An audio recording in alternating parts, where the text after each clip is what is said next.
When I was 8, my family moved into this old house on the edge of town. It wasn't much to look at, a little worn down with creaky floors and peeling paint. But it was bigger than our old place, and my parents were excited about it. For me, though, it felt different right from the start. Like the air inside was heavier, harder to breathe. I didn't say anything because, well, what did I know? I was just a kid. The weird stuff started almost immediately, but I didn't tell anyone at first. I figured it was all in my head. The house was old, after all, and old houses make noises. But it wasn't just the creaks and groans of the house settling. I started seeing things, just little flashes out of the corner of my eye. It would happen when I was playing with my toys or sitting on the couch watching TV.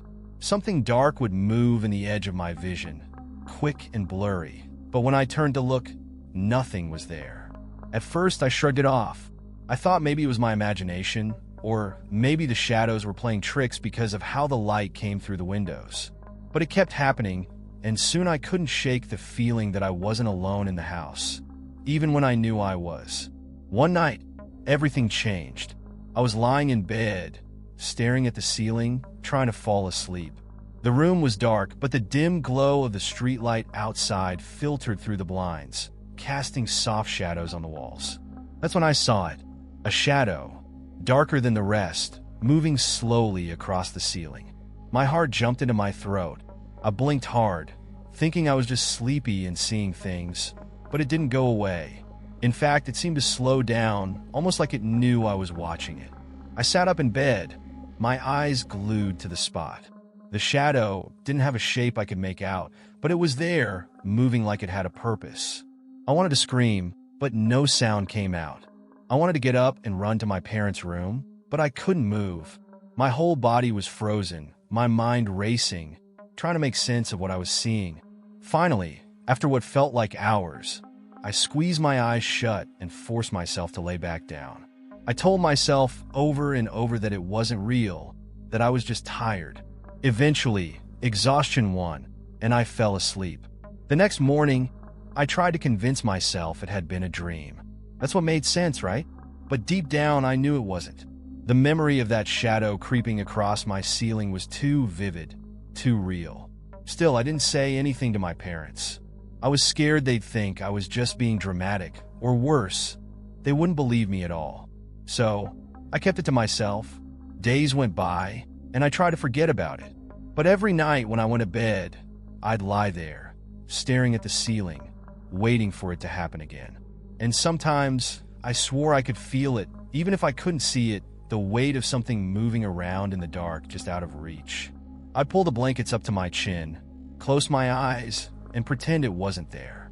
But I knew, deep down, that something was wrong with that house.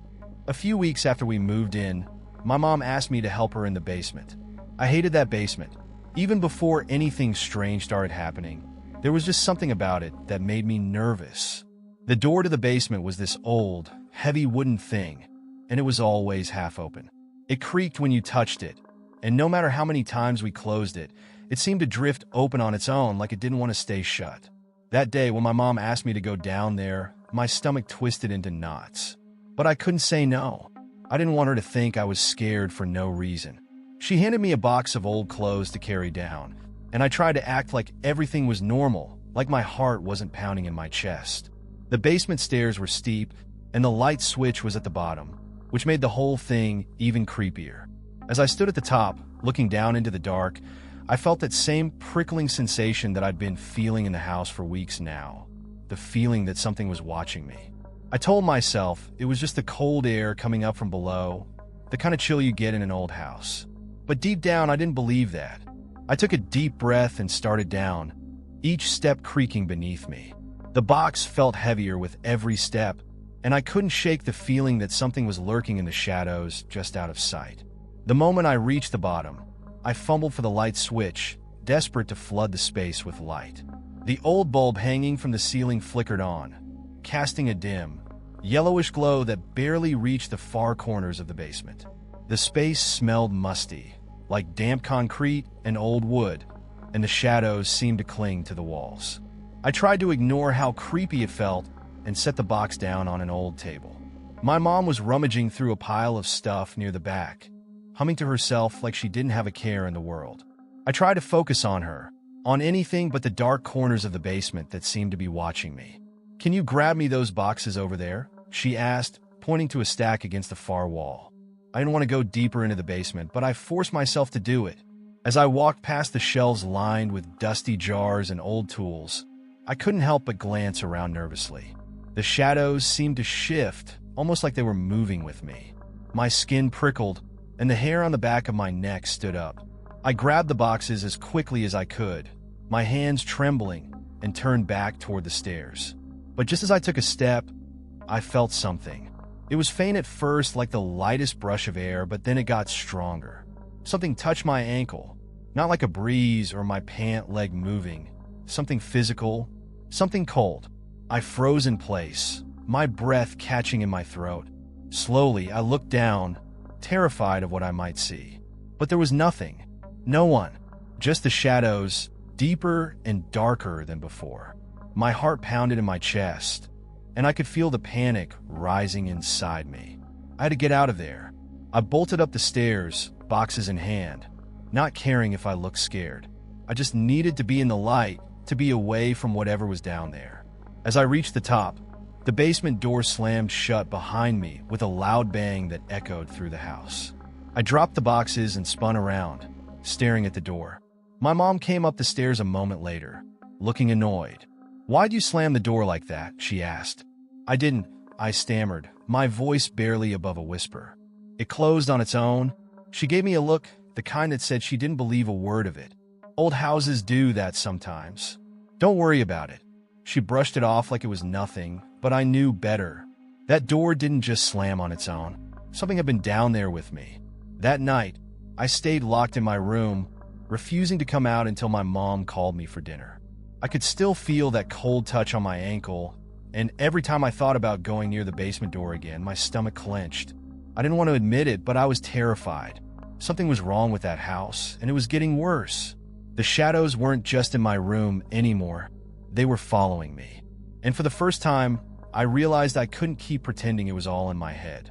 A few days after the basement incident, I was outside in the yard, kicking a soccer ball against the fence, trying to forget everything that had been happening in the house.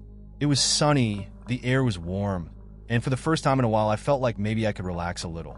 I hadn't told anyone about the shadows, not even my parents. I didn't know how to explain it without sounding crazy, so I kept it all inside. That's when I met Emma.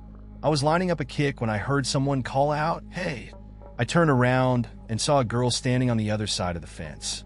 She looked to be about my age, with long brown hair and big, curious eyes. I hadn't seen her before, but then again, I didn't really know the neighbors yet. "Hey," I replied, unsure of what else to say. "You just move in?" she asked, hopping up onto the fence, her legs dangling on my side. "I live next door." "Yeah, like a month ago," I said, walking over to her. "I'm Lucas." "I'm Emma," she said with a wide grin. "Want to play?" She seemed friendly enough, so I shrugged. "Sure." We spent the rest of the afternoon playing tag, running around the yard like kids do. It felt good to just be outside, not thinking about the shadows or the basement or the weird things happening in the house. For the first time in weeks, I almost felt normal. But then, while we were running, I tripped. I hit the ground hard, scraping my knee on the dirt, but before I could get up, something caught my eye. There, near the corner of the house, was a shadow. But it wasn't like the usual flickers I had been seeing inside. This one was different, bigger, more defined. It didn't dart away like the others. It just stood there, unmoving. For a split second, I thought it might be a tree or something casting a shadow, but then it shifted. It moved ever so slightly, like it was watching me. I felt my heart race, and my hands started to shake. I blinked hard, and when I opened my eyes again, it was gone. "Hey, you okay?" Emma's voice snapped me out of it. She was standing over me, looking concerned. I nodded quickly, trying to shake off the fear that had gripped me. "Yeah, just thought I saw something." She tilted her head, squinting at me. "Like what?" I hesitated, not sure if I should tell her. I hadn't told anyone about the shadows, and the last thing I wanted was for her to think I was weird. But something about the way she was looking at me, like she was waiting for me to say more, made me blurt it out. "Do you ever see weird things?" I asked, keeping my voice low, as if someone might overhear us. Emma's face changed instantly. Her playful expression vanished, replaced by something more serious, more guarded. She looked around, like she was checking to make sure we were alone. Then she leaned in closer. "You mean like shadows?" she whispered. I froze. My stomach dropped. "Yeah," I said, my voice shaky. "How did you?" "I see them too," she said, her voice barely audible. For a moment, I didn't know what to say. I had been so sure that I was the only one seeing these things, that it was just happening to me. But here was Emma, someone I barely knew, telling me that she had seen them too. A strange mix of relief and fear washed over me. On one hand, it meant I wasn't crazy. On the other hand, it meant that whatever was happening wasn't just in my head. It was real. "When did you start seeing them?" I asked, my voice a little steadier now. Emma looked away, biting her lip. "A while ago. Maybe a year. I don't really like talking about it." "Do they ever follow you?" I asked, thinking about how the shadows seem to be everywhere now, not just in my room or the basement. She hesitated before nodding. "Sometimes, but they don't always. It's like they pick when they want to show up." I swallowed hard. "What do you think they are?" Emma shrugged, her eyes darkening. "I don't know. I tried asking my parents once, but they just said I was making it up. So I stopped talking about it." Her words hit me like a punch to the gut. That was exactly what I had been afraid of, that no one would believe me. And here was Emma, going through the same thing. I wanted to ask her more, to find out if she knew anything else. But before I could say another word, the sun started to set, casting long shadows across the yard. Emma's eyes widened, and she quickly stood up. "I should go home," she said abruptly, dusting off her shorts. "It's getting late." I wanted to stop her, to ask her more about the shadows, but something in her voice told me she wasn't ready to talk anymore. So, I just nodded, watching as she hopped back over the fence. "See you tomorrow?" she called over her shoulder. "Yeah, see you," I said, though my mind was already racing with 1,000 questions. As I watched her disappear into her house, I couldn't shake the feeling that something had changed.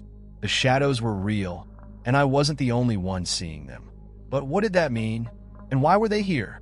That night, as I lay in bed, I couldn't stop thinking about Emma's words.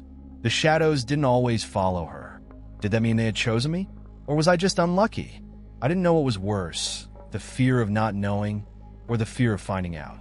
After talking to Emma, the shadows seemed to get worse. It was like acknowledging them had given them more power. They were no longer just quick flickers at the corner of my vision or strange shapes in the dark. They felt closer, more present, like they were pushing into my world in a way they hadn't before. At first, I thought I could ignore them, like maybe if I didn't look too hard, they'd fade away. But they didn't. The shadows were in every room now, lurking by the doorways, stretching along the walls, moving across the ceiling at night. I could feel them watching me, following me. The house no longer felt like my home. It felt like their place, and I was just living in it. The worst part was the silence. No one else seemed to notice. My mom and dad went about their days like everything was normal, even though I was constantly on edge. I thought about telling them, but every time I opened my mouth, the words got stuck. I didn't want to hear the same thing Emma had. Being told I was imagining it, that it was just my overactive imagination. I already felt like I was losing my mind. I didn't need them making me doubt myself even more. One evening, Emma came over again. We were sitting on the front porch, talking like normal, but the air felt heavy, like something was waiting just out of sight. I was fidgeting, unable to relax, and Emma noticed. "Are you still seeing them?" she asked, her voice low. I nodded, not wanting to say it out loud. Talking about them seemed to make them stronger, like they thrived on the attention. Emma sighed and pulled her knees up to her chest, looking out at the darkening street. "They're worse for me too," she admitted, "ever since we talked about it." I turned to her, surprised. "You didn't say anything." She gave a half-hearted shrug. "What's the point? I don't think they ever really leave. They just hide for a while." The way she said it sent a chill down my spine. Was that what had happened? Had the shadows always been there, just waiting for the right moment to come back? I didn't want to believe it, but it made too much sense. They hadn't started when we moved into this house. They had just gotten louder here. We sat in silence for a while, the sun dipping lower behind the trees, casting long shadows across the yard. I couldn't help but watch them, waiting for one of them to move, to shift in a way that wasn't natural. I hated how paranoid I was becoming, but I couldn't help it. The shadows were always there, always creeping in the corners of my mind. I saw one yesterday, Emma said suddenly, breaking the silence. I looked over at her. Where? In my room. I was getting ready for bed, and I saw it standing in the corner, just staring. It didn't move. It didn't even try to hide. It was like it wanted me to know it was there. My stomach twisted. What did you do? Emma looked down at her hands, her voice barely a whisper. I turned off the light and pretended to sleep. I shivered. The idea of a shadow standing there, watching, waiting, it made me sick. I couldn't imagine just going to bed, pretending like nothing was happening. But then again, what could she do? What could any of us do? I think they're getting bolder, she said after a long pause. Like they're not hiding anymore. Like they want us to see them. The thought made my skin crawl. I had been trying so hard to ignore them, to pretend they weren't real, but if they wanted us to see them, what did that mean? Do you think they can hurt us? I asked, my voice barely above a whisper. Emma didn't answer right away. She stared off into the distance, her expression unreadable. I don't know, she said finally, but I think they want something. They wouldn't be sticking around if they didn't. That night, I lay in bed, staring at the ceiling, trying not to think about what Emma had said. The room was dark, the shadows thicker than usual. I could feel them gathering around me, pressing in from all sides. Every creak of the house, every gust of wind outside felt like it was part of them, like the house itself was alive with their presence. I pulled the blankets tighter around me, my heart racing. I didn't want to look. I didn't want to see them, but I couldn't help it. My eyes darted to the corners of the room, to the edges where the darkness pooled. I couldn't see anything, but I knew they were there, waiting. And then I heard it, a soft, almost imperceptible sound like a footstep. It was so quiet I almost thought I imagined it. But then there was another one, closer this time, slow, deliberate. I held my breath, my whole body tensing. The sound was coming from the hallway, just outside my door. The footsteps stopped, and the door handle jiggled slightly like someone or something was testing it. I squeezed my eyes shut, trying to convince myself it wasn't real. Maybe it was my parents, I told myself. Maybe they were just checking on me. But deep down, I knew better. They wouldn't be walking so quietly, so slowly. And they wouldn't just stand outside my door, waiting. After what felt like an eternity, the footsteps retreated. The handle stopped moving, but I didn't open my eyes. I didn't dare. I just lay there, pretending to sleep, hoping that whatever was out there would leave me alone. The next morning, when I finally worked up the courage to open my door, the hallway was empty. Nothing seemed out of place, but the air felt heavier, like something had been there, lingering. And I knew, without a doubt, that the shadows weren't just hiding anymore. They were coming for me. That night, I couldn't take it anymore. The constant presence of the shadows, the way they seemed to be closing in on me, following me wherever I went, it was too much. It had gotten to the point where I couldn't sleep, couldn't relax, couldn't do anything without feeling their eyes, or whatever they had on me. Every creak, every flicker of light made my heart race, and I knew I couldn't keep living like this. Something had to give. I lay in bed, the blankets pulled up to my chin, staring at the ceiling like I had done 100 times before. But this time was different. This time, I wasn't just going to sit there and hope they went away. This time, I was going to confront them. My room was dark, the kind of deep darkness that felt heavy, like it was pressing down on me. The shadows clung to the corners of the room, flickering just out of sight. I could feel them there, waiting, as if they knew I was planning something. My hands were trembling, but I couldn't back out now. If I didn't face them, I'd never be free of them. I swung my legs out of bed, my bare feet hitting the cold floor. The wood creaked under my weight, and the sound seemed to echo in the silence. I grabbed the flashlight I kept on my bedside table, the beam shaky in my hands as I flicked it on. The room lit up in stark, artificial light, but the shadows didn't disappear. They just shifted, clinging to the edges of the beam, like they were mocking my attempt to banish them. I took a deep breath, trying to steady my nerves. "I know you're there," I whispered, my voice shaky but determined. I'm not scared of you anymore. But that was a lie. I was terrified. My heart was pounding in my chest, and every fiber of my being was screaming at me to get back in bed, to pull the covers over my head and pretend none of this was real. But I couldn't. Not anymore. I stepped out into the hallway, the floorboards creaking beneath my feet. The light from my flashlight bounced off the walls, casting long, distorted shadows that seemed to shift and move on their own.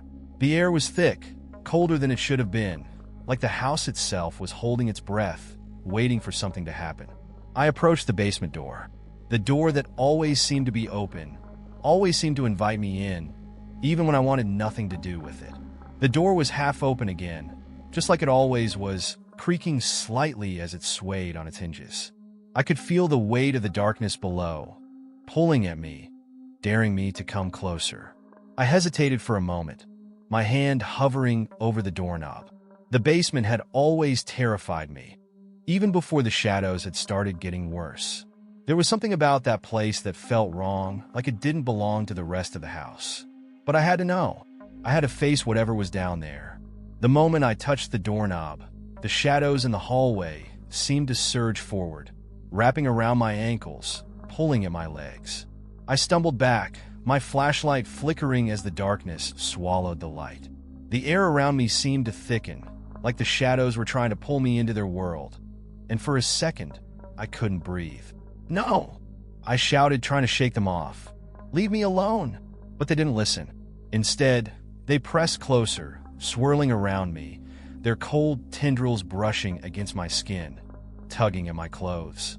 The flashlight slipped from my hand, clattering to the floor as the shadows consumed the hallway, plunging me into near darkness. Just when I thought I couldn't take it anymore, that I would be lost in the darkness forever, I heard a voice, faint at first, like a whisper on the wind. "Lucas!" I froze. It wasn't a shadow's voice. It was Emma's. I spun around, and there she was standing at the top of the stairs, her face pale and drawn. Her eyes were wide, filled with something between fear and sadness. "Emma!" I called out, my voice barely above a whisper. "What are you doing here?" "They won't leave you alone," she said, her voice soft but steady. "Not until you go down there." I looked at her, confusion flooding my mind. "What do you mean? Why are they after me?" "They're not after you," she said, stepping closer, her eyes locking onto mine. "They're after me." My heart skipped a beat. "What are you talking about? That doesn't make any sense." Emma looked down at the floor, her expression troubled. "They've always been here, Lucas. Long before you moved in. They've been waiting for me." I stared at her, my mind reeling. None of this made any sense. If they were after her, why had I been the one seeing them? Why had they been tormenting me? Emma must have seen the confusion on my face, because she sighed and took a step closer. "I'm not supposed to be here, Lucas. I haven't been supposed to be here for a long time. What are you talking about?" I asked, my voice shaky. "What do you mean you're not supposed to be here?" She looked at me with a sadness I couldn't explain. "I died, Lucas. A long time ago." The words hit me like a punch to the gut. I couldn't breathe. I couldn't move. It felt like the whole world had shifted beneath me. "No," I whispered. "That's not possible. You're standing right here?" Emma shook her head slowly. "I've been dead for years. The shadows, they're tied to me. They follow me. And now, they've been following you because you're connected to me." I couldn't believe it. I didn't want to believe it. Emma had been my friend, someone real, someone I had spent time with. But as I stood there, staring at her, I realized I hadn't known anything about her. She had never mentioned her family, never invited me to her house. I had never seen her outside of our yard. My mind was spinning, trying to make sense of everything. "What do they want?" I asked, my voice barely audible.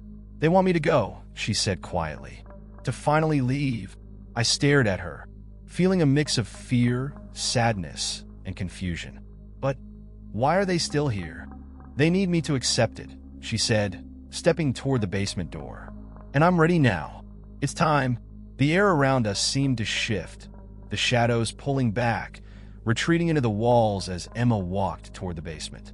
The door creaked open wider, and for the first time, I wasn't afraid of what was down there. The shadows weren't after me.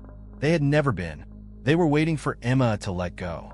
As she reached the top of the stairs, she turned back to me one last time, her face softening into a small, sad smile. "Thank you, Lucas. You helped me see what I needed to do." And then, without another word, she descended into the basement, the door closing softly behind her. The house was quiet after that. The air felt lighter, the oppressive weight of the shadows gone. Emma was gone too. I stood there in the hallway for a long time, trying to process everything that had happened. The shadows were gone. Emma was gone, and I was finally free. But the truth of it all stayed with me, lingering like a memory I couldn't quite shake. And deep down, I knew I would never forget what had happened in that house.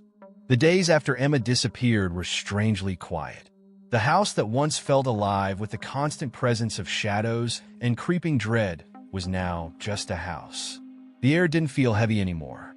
I no longer heard those faint footsteps in the hallways at night, and the basement door stayed firmly shut. For the first time since we'd moved in, I felt like I could breathe without the weight of unseen eyes pressing down on me. But even with the calm, there was an emptiness. I couldn't stop thinking about Emma, about what she had told me, about how she wasn't supposed to be here. She had seemed so real, so alive, and yet she wasn't. I replayed every conversation we had, every game we played in the yard, and it all started to make sense in a way I didn't want to accept. Emma had never been a normal girl. I had never seen her house, never met her parents, and the few times I tried to talk to my mom about her, she didn't seem to know who I was talking about. At first, I thought that was just grown-up obliviousness, but now I understood. Emma wasn't real, not in the way I thought. She was something else, something tied to this place, and the shadows had been her prison. I thought about the shadows too, how they had been watching me, following me. I had believed, for the longest time, that they were after me, that they wanted something from me. But now I knew they were after her. They had been waiting for Emma to accept her fate, to let go of whatever had been holding her here. Once she did, they no longer had any power. But even knowing all of this, I couldn't shake the feeling of unease that lingered in the back of my mind. There were still questions I didn't have answers to. Why had the shadows been tied to Emma? How had she died? And why had she latched onto me? I couldn't stop myself from wondering if I had been some kind of key, the final push she needed to move on. A week passed, and I still hadn't told my parents about what had happened. I wanted to, but I didn't know where to start. How could I explain any of it? That I had been friends with a ghost? That the shadows in the house had been real? It sounded insane, even to me, and I had lived it. One afternoon, I decided to do something I hadn't done since we moved in. I went to the basement. The door that used to creak open on its own now stayed shut, as if it had finally been satisfied, no longer beckoning me with its silent invitation. My heart pounded in my chest as I reached for the doorknob, but I wasn't afraid this time. I needed to see for myself. I needed closure. I opened the door and flicked on the light. The basement looked the same as it always had, dusty, cluttered, with boxes stacked against the walls and old furniture draped in cobwebs. But it felt different now. The oppressive air that had once clung to the space was gone, replaced by a stillness that felt almost peaceful. I stepped down the creaky stairs, my feet slow and hesitant, as if I expected something to jump out at me. But nothing did. The shadows that used to gather in the corners were gone. The basement was just a basement. Nothing more, nothing less. As I reached the bottom of the stairs, I noticed something strange. Tucked in the far corner, behind an old dresser, was a small wooden chest. I had never seen it before. It looked out of place, like it had been hidden there for years. My curiosity got the better of me, and I pulled it out, the wood rough and worn under my fingers. The chest wasn't locked, so I opened it slowly, unsure of what I might find. Inside were a few old photos, yellowed with age, and a small locket. I picked up the first photo, my heart skipping a beat when I saw it. It was a picture of Emma. She looked younger in the photo, but it was definitely her. The same long brown hair, the same bright eyes. She was standing in front of the house, smiling, her arm wrapped around an older woman who must have been her mother. My hands trembled as I flipped through the rest of the photos. There were more pictures of Emma, some of her playing in the yard, some of her with her family. Then I found the newspaper clippings. The first one was dated nearly 20 years ago. The headline read, Local girl found dead after tragic fall in basement. I felt a cold shiver run down my spine as I read the article. It was about Emma. She had been playing in the basement when she fell down the stairs and hit her head. She didn't survive the fall. I stared at the paper, my mind racing. This explained why she was still here, why she had been tied to this house. Emma had never left because she couldn't. The locket in the chest caught my eye next. It was small and delicate, and when I opened it, there was a tiny picture of Emma inside, along with a date, her birthday. I realized then that this locket must have belonged to her, and somehow it had ended up hidden away in this chest. I sat on the cold basement floor, the photos and clippings spread out in front of me, trying to process it all. Emma had been a real girl once. She had lived in this house, played in this yard. But after her death, something had kept her here. Maybe guilt, maybe confusion, maybe fear. And I had been the one to help her let go. It wasn't just the shadows that had been watching me. It had been Emma, waiting for someone to understand, someone to see her for what she really was. I stayed in the basement for a long time that day, piecing together the story of a girl who had been forgotten by time. The shadows were gone now, and Emma had finally found peace. But I couldn't help but feel like I had been part of something much bigger than I'd realized. When I finally went back upstairs, I left the chest where I found it. I didn't need to take anything with me. I had the answers I needed. The house was quiet that night, peaceful in a way I hadn't known it could be.